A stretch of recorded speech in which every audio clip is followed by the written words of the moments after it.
What's going on, guys? It's Garrett Fields of Nelson Financial Planning here, where our team of certified financial fiduciaries focuses every day to help you change your life through a successful financial plan that provides you peace of mind in the future. Now, we've been hearing a lot of talk about how today's current market is similar to the tech bubble of the 2000s. So today, I wanted to sit down and do an honest comparison of the two markets to see if we're really in a bubble. But before I do that, I want to take a step back and look at what our current market's done over the last couple of years. So, coming out of the financial crisis of 2008, our stock market quickly jumped into a bull market. This is actually the longest recorded bull market in history. It took a new virus and completely shutting down the world economy to stop this bull market. But unfortunately, after the bull market came a bear market, where the stock market dropped over 20% in just 22 days. This is actually the fastest 20% drop in the stock market ever recorded in history. But for more on that, check out my previous video, The Lessons of 2020. Now, fortunately, this bear market only lasted 33 days before, again, reverting back into a bull market. But this has a lot of people asking the question, if the previous bull market was so long and the last bear market was so short, are we still in a bubble similar to the tech bubble of the 2000s? Well, today I want to sit down and take a look at the facts and the numbers to see if that's really the case. The first thing I want to take a look at is the top performing stocks from 1995 to 2000 in the dot-com bubble, and then I want to compare them to the top performing stocks that all happen to be tech in today's market.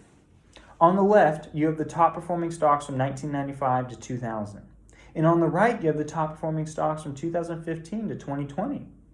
You can see the top performing stock, Cisco, rose about 4,000% over those 5 years.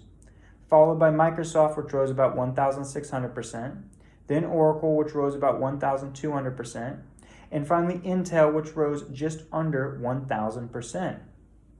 Then you compare these to what happened in 2015 to 2020, and you get very different numbers.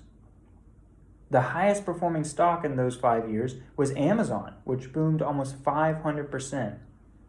Now, keep in mind Amazon, the top performing stock from 2015 to 2020, only grew about half what the worst performing stock did on the dot-com chart. And it only did 1/12 of what the best performing stock did from 1995 to 2000.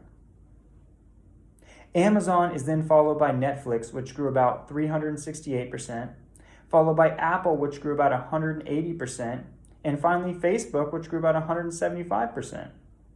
These numbers are significantly smaller than the numbers from the dot-com chart. Now, a lot of you might be saying, well, those are just 4 stocks. What about the rest of them? Here's a chart that compares the Nasdaq from 1995 to 2000 in black, compared to the Nasdaq from 2015 to 2020 in blue. You can see the Nasdaq rose 456% from 1995 to 2000.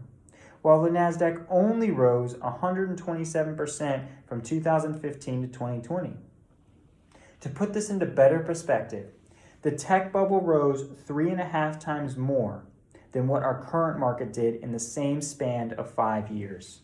To put this another way, if the current Nasdaq kept growing at its same rate, it would have to grow for another 5.5 years to hit the same level the Nasdaq from 1995 to 2000 did in that 5-year span.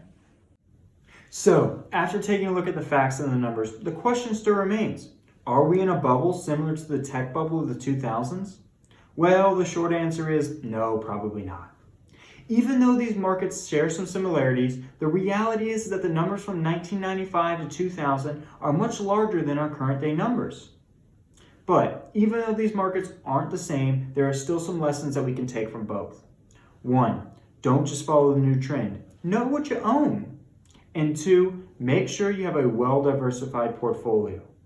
If you have an account and you want to make sure it's well diversified, or you need help setting up that account, give me a call at 407-629-6477 to schedule a free consultation.